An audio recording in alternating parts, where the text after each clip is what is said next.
What's up, everyone? Thank you for trucking with G. I'm Gilbert, and this is going to be a follow-up video on yesterday's video on Convoy shutting all their loads. So they put out an official statement saying that they're pretty much shutting down the whole company. Wow, unbelievable. If you're new to the channel, go ahead and subscribe, hit that bell icon so you can be notified every time I drop a new video. If you want to support the channel, go ahead and check out the Amazon affiliate links in the description below. If anybody buys something off those links, we'll get a small commission, which will help a lot in creating more videos for the channel. But today we're gonna go ahead and react to What the Truck on Freightwaves. So without further ado, let's get into it.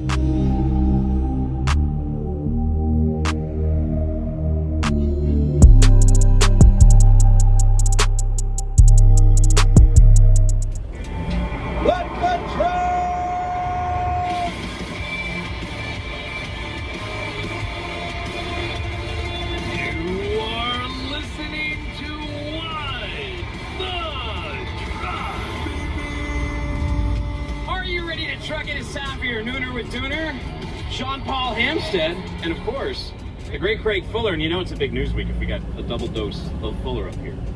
It is a big news week, Dooner, and an unfortunate one. Yeah, at that point. You know, it's really interesting because when there are bad things happening or challenging things happening in the market, we get busier on the content side. But to be clear, our business also struggles in times when the market struggles because we obviously sell services and data into the market. So it's a more difficult time for all the industry, including Freightwaves, simply because we are a primary participant in the market, just like every other technology company that sells services. But from a news week, it's obviously a really important and big news week. It is an important biz news week. It's an important and big day for my mom. She just got a very big, important news week. Man, our trucking industry has never been in shambles like it is today. Surgery, I heard she's okay. A little cowbell for you. We've got awesome guests today. We've got these two gentlemen on. We're going to be talking about Convoy. We're going to be talking about the brokerage winter. We've got Chase on from Edison Motors. They've got a brand new EV for the vocational trade. He's making some big traction over there. We got Mr. Supply Chain, who's hanging out in the green room to debate about the freight recession. No, he's going to talk about continued learning and some of the impacts. And actually, with all these job losses we're hearing about, it might be a good time to go get a certificate and bolster up your career opportunities. And Ryan Schreiber, he's going to tune in from Technovations and tell us what people are saying out on the street about. You have got a heck of a lineup today. A lot of people on today. We got to AIT, and we'll talk a little bit about Convoy and brokerage winter. Looking for a new adventure? Take the next step on your career journey with AIT Worldwide Logistics. When you join their growing team, you'll collaborate with expert colleagues around the world to create innovative solutions backed by world-class customer service. If you're ready to push the supply chain envelope, your next adventure is waiting. Visit the career section at AITworldwide.com to learn more and apply today. JP, when Craig and I were last on here, if you guys didn't see this, but scrambling beforehand, right before we went on, Craig's like just waiting for this notification to come in from Convoy's statement to read. He ends up jumping on the show, and we didn't have full clarity on the situation. We obviously suspected exactly what was going to happen. That did happen. Dan Lewis sent a letter yesterday excusing everybody from the company except for a strategic team to sell off, and now you're saying there might actually be a buyer for that? Yeah, it sounds like that they are trying to retain the technology team, and there are at least a couple of incumbent logistics providers who are taking a really close look at the software that Convoy has built, not only the driver app, but TMSs for dispatch, for the shipper portal, and a lot of that back-end matching and pricing engines, which were actually, ended up being some of the most sophisticated technology in the brokerage industry. People are trying to figure out, does it make sense for us to bolt this on to a brokerage we already have? Does it make sense for us to, try to expand our capacity network? And so, I think they're still in conversations with a couple potential buyers. What I've heard is that they expect. You know what? At least there's that. They're shutting their doors, they're closing the company down, but at least they still have potential buyers to figure out whether they can do a deal in the next week or so. But yeah, there's still pieces of this company that have value and that people are interested in. Craig, a couple days to let this news sit in. I know that you talked to Dan. You're very familiar with the team. We're very familiar with Convoy over here. In fact, just a couple weeks ago, this is a collector's item now, I was named one of their Hall Stars. I got a baseball card from them. They're still doing marketing. Things were still humming along over there. And now we are where we are today. What's your takeaway from this whole situation? Yeah, to be clear, I haven't actually talked to Dan. We Okay. exchanged text messages just to tell him, hey, I'm sorry this is happening. And so, but, having a sense for where the business is at, I think we have to sort of back up and look at how we got here. So many folks in freight have been looking at the Convoy business model with both sort of awe on how they were able to successfully raise so much capital, but also a little bit of sort of questions on how sustainable those capital raises were. And if you think of the Convoy business model, Convoy built a business model at a time when there was zero cost of capital or very low cost of capital. The ZERP environment is what people like to describe it as, the zero interest rate environment that the Federal Reserve had instituted. The capital was cheap, and it enabled Convoy and other freight brokers to really achieve high growth because the cost of borrowing money or taking an equity investment was really low. And the problem is now we're in the most significant increase in terms of time and speed of interest rates in history. And that model of building a business with cheap capital just doesn't work anymore, particularly in an industry that operates with very low margins. And so Convoy went out and raised a bunch of capital. They borrowed capital, as we've seen in recent reports, to really build this high growth model. And what's happened is they were not able to achieve the level of margin to support the cost of the debt that they had acquired, as well as the cost of the infrastructure. Now, here's one of Man, that's crazy. So they just continue to keep on borrowing and borrowing and borrowing just to run their business, but in reality, they weren't making any profit. the things that I think is important to point out is that Convoy built with a lot of that investor capital, one of the most, as JP pointed out, one of the most substantial and sophisticated technology platforms in the business, and arguably more sophisticated than a lot of the other players and incumbent players who are out there. They didn't have the fallacy or the challenges of taking an existing incumbent tech stack and trying to overlay something on top of it. They built it from scratch and spent a lot of capital doing that. For whoever ends up with this platform, it's gonna be a massive win for them because they don't have to actually have spent all that money. They'll get it at a far discount, and they can then basically create, they have a successful business model and use that technology layer to sort of layer into their existing business. I think it's going to be pretty tremendous for whoever ends up with these assets. You know, there's been a lot of people dancing on Convoy's grave. There's been that side of people online, but I think Matt Silver had a great takeaway from this whole situation. He said the best thing that I think Convoy did is that it brought some serious tech talent into the freight industry. There are so many insanely smart people who Convoy attracted, having that Amazon lineage, that background there, and bringing people into the flow. JP, would you agree? Do you think that has encouraged people to join the industry? Certainly, and I hope that they stay around. Like I hope that people who work together in Seattle with their colleagues and enjoy their time there, continue to stay on the same team, right, and tackle new projects, and hopefully we'll see new companies come out of this. Dan, in his letter to staff, he said, Craig, that we're in the middle of a freight recession, contraction in the capital markets, all of that combined together. It was the perfect storm. That would sort of imply this isn't exclusive to Convoy. Are we in for a brokerage winter that doesn't just touch freight tech? Absolutely. So this is a story that I've been working on for a couple of months.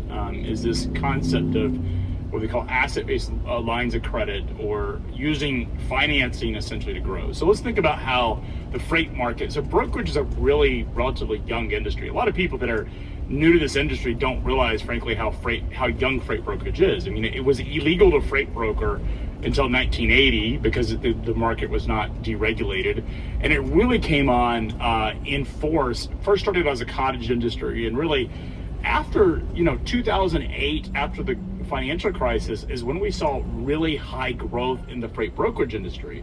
It started to come on in terms of substantial volume and substantial sort of market share in the past decade, and now it plays a primary role. When you go back to the days when I was at US Express working the desks, brokers were usually the backstop. It had the freight that was left over, or it was a load that if you needed to find a backhaul, you could find it. You could call C.H. Robinson or the freight broker up.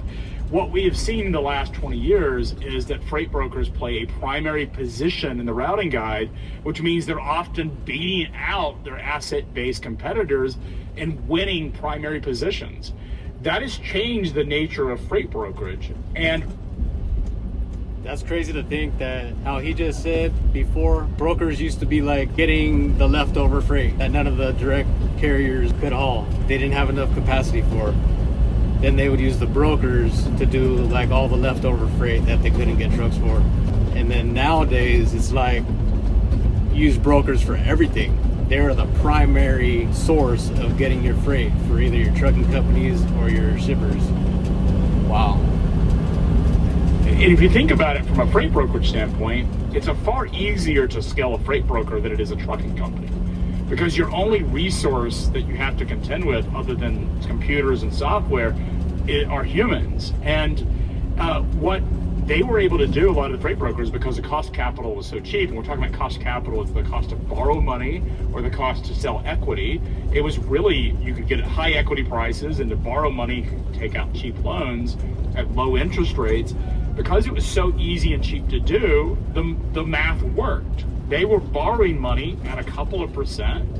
You know, think about the old term of LIBOR or the new term, SOFR, which is basically sort of replaced LIBOR, but that is an index that banks use to charge capital.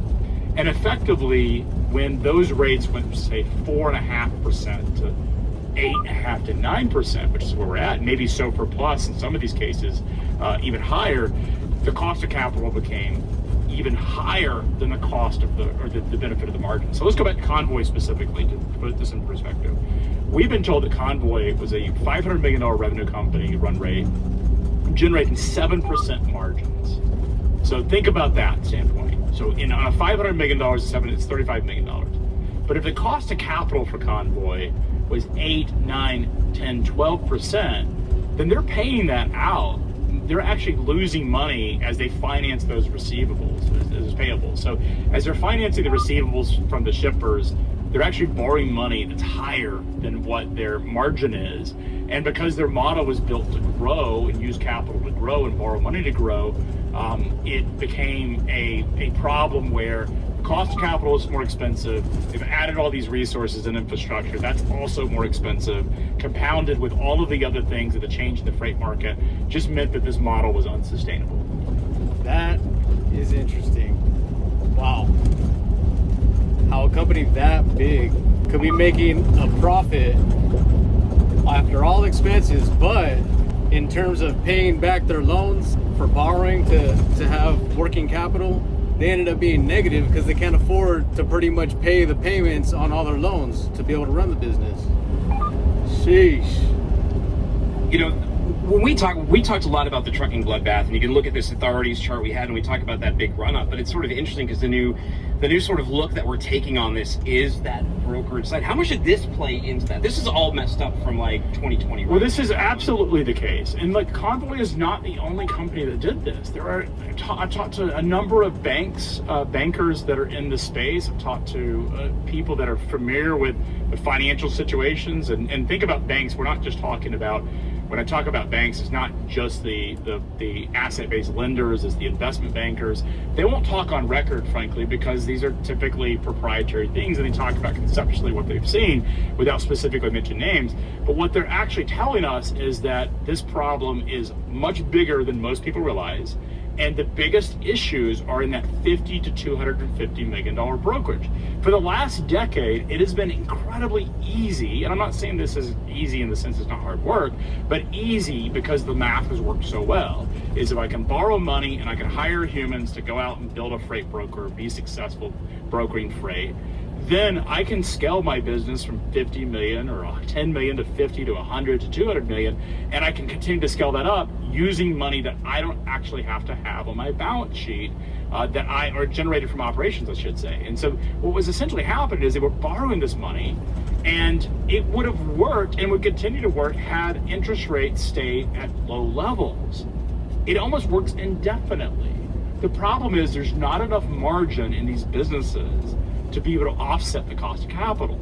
And so what we have is we have a number of companies, probably measured in dozens of companies, that have gone out and borrowed money and didn't take corrective actions last year when we started talking about the freight recession. They either didn't believe that it was actually happening or thought that they could sell through it, that it would not impact them to the degree it has. And as you pointed out, this is now impacting everybody, and it's gone on a lot longer than we all expected. If we look at the chart you just had a dinner, what we're actually talking about is too much capacity. And when tender rejections are low, as they are right now, Too much capacity, man. You could say that again. then the pricing power, the control that you have as a freight broker or a carrier, you just lose that entire power base. And I think, if you look at social media, you and I are very active. Actually, all three of us are very active on social media, particularly Twitter. There's been a lot of hate towards the brokers. I don't think they think brokers are just making money hand over fist. And that has been true up till a couple years ago. We all think that. All of us owner-operators think that the brokers are just making money off of the owner-operators' backs. Which, like you just said, it did used to be like that, but up until this freight recession, now I'm pretty sure they're just scrambling and battling each other, undercutting each other, basically ripping each other off just to steal customers at a cheaper rate, and then give it to the owner-operator at a even cheaper rate than that. Now we're in a situation where this is the first time in history that we're actually going to see a number of bankruptcies from freight brokers, simply because the model of funding your business through debt and through asset-based lines of credit is not sustainable. And unfortunately, a lot of the principals that run these companies have not known an environment where cost of capital had some level of significance. The other factor here is not just pricing cost of capital, but also just Volume's so low on that. margin dollars per load.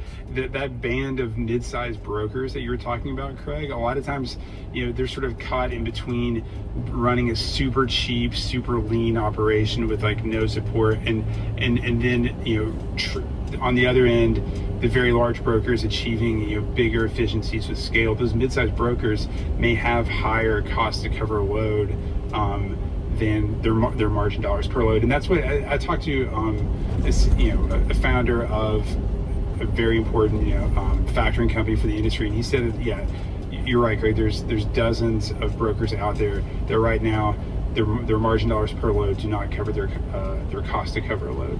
If you look at this chart, this is from Kevin Hill at Brush Pass Research right here. It actually shows a drop off. That sounds exactly like us owner operators. The money that we're making off these loads right now, the rates are so cheap and so low volume that we're barely able to just pay for fuel, let alone all the other trucking expenses like truck payments and insurance. That's going on. He said growth rates officially turning negative in July of 2023. As of October 1st, 2023, there were 5.6% fewer brokers active and authorized than there were in October 2022. If you're watching this, you can see a big dip there. In 2014, that corresponds with the rising of the surety bond from 10,000 to 75,000. So aside from that, this is the biggest dip they have in their data. Well, 2014 is also a period of time when we saw it was a freight recession. Yeah. Predating, 2014 was actually the sort of peak of the market. 15 in 2016 was a freight recession. So what we're actually looking at is two things happened. One is we saw a change in the government regulations around the bonds, and then the market sort of resolved that, and they came out with different structures. And the second thing with 2015, 2016, I can't really say because I wasn't in trucking yet, but I was working at the Coca-Cola warehouse in Rancho Cucamonga. And I do remember it slowing down like really bad. We were Teamsters. It was, bid on jobs every day. Whoever has the most seniority gets to select like the best job, all the way down to, being an order selector. And whoever, like the bottom 10 guys would have to get on a pallet jack and be an order selector and build pallets. And I was always like, borderline between getting on a forklift or jumping on a pallet jack and busting my butt all night long. Mind you, it was graveyard shift. But yeah, I mean, I can't really speak on how it was during that freight recession, but I do remember a big change in the warehouse, because I went from being on a forklift every day to all of a sudden having to go and build pallets on a pallet jack, which freaking sucked. We've seen it, or we saw back then, was a slowdown in the freight market, which also discouraged people from getting into it. And so we're now in a situation where it's not a regulatory structure, it is a financing and cost of capital structure with a slowdown in the market. To JP's point, and let's think about the cycle. This is poorly understood by a lot of people that I talk to that are not really in the freight brokerage industry, because they don't understand really how the market works. So they look at it and say, we need a rebound in the market. We need the freight market to turn up. We need rates to go up. What they don't actually understand, what they're saying is that they need, what they're actually will happen is that spot rates are going to go up and contract rates are actually going to stay depressed until we reach a threshold where that spot to contract delta starts to really blend into one another. Right now, we're still at record highs or near record highs of that delta between contract and spot. You know, think about the price of how much cheaper it is to move something through the spot market than a contract. Talking about 75 cents a mile cheaper to move it through spot. If you go back to sort of pre-COVID levels, we're in about 45 cents. And so we haven't seen the significant compression in margins yet, but we're on the verge of a new bid cycle that's starting out. And one thing that I was also told by CEO of a very large freight broker this week is that something I didn't appreciate is that shippers, the reason that we've seen contract rates, so Zach Strickland and I in the State of Freight have been asking, why is that spread so high in a sluggish market? And one of the things that he pointed out, which I thought was incredibly interesting, is that shippers mandate, a lot of the large shippers mandate a certain percent of their freight is allocated to asset-based trucking companies. So think about 80% of my portfolio has to go to the asset and 20% to the broker. So the brokers are basically whittling away at that 20%. They're not really touching the 80%. But what he said is that the large asset carriers are not going to cut their rates by 30 cents or 40 cents a mile. They're going to wait to the next bid cycle. But what he predicted is that those large carriers are going to have no choice but to cut their rates. And we know the conditions of the market are incredibly soft. So when we look at... Man, that's going to be really bad. The rates are already bad enough as it is right now. If they cut the rates even more, crap, man, I don't know what's going to happen. We're all barely surviving out here. The next bid cycle, when new bids get put into place, we will see another drop in contract rates. And that is the most dangerous point in a brokerage business, because we see margin compression happen. And if we see an elimination of capacity happen at the same time, spot rates go up, contract rates continue to go down, you'll see even more margin compression. That's when this gets really, really ugly, and we could see a wholesale churn out of a number of brokers unless they take decisive action right now. They have to. That means reducing staff, reducing costs, and really think about every penny you spend. And to your point, Craig, the large brokers are probably more contract heavy. I'd say mid-size and large brokers are more contract heavy now than they have been in years past. Looking at the JB Hunt results from a couple days ago, ICS is now 68% contract. A year ago it was 48%. They're not doing that. That's not random. That's because that's where the freight is right now. And so brokers that have tried to maintain volumes by bidding aggressively on these RFPs and this awarded freight are going to feel the burn when spot rates start rising up against them.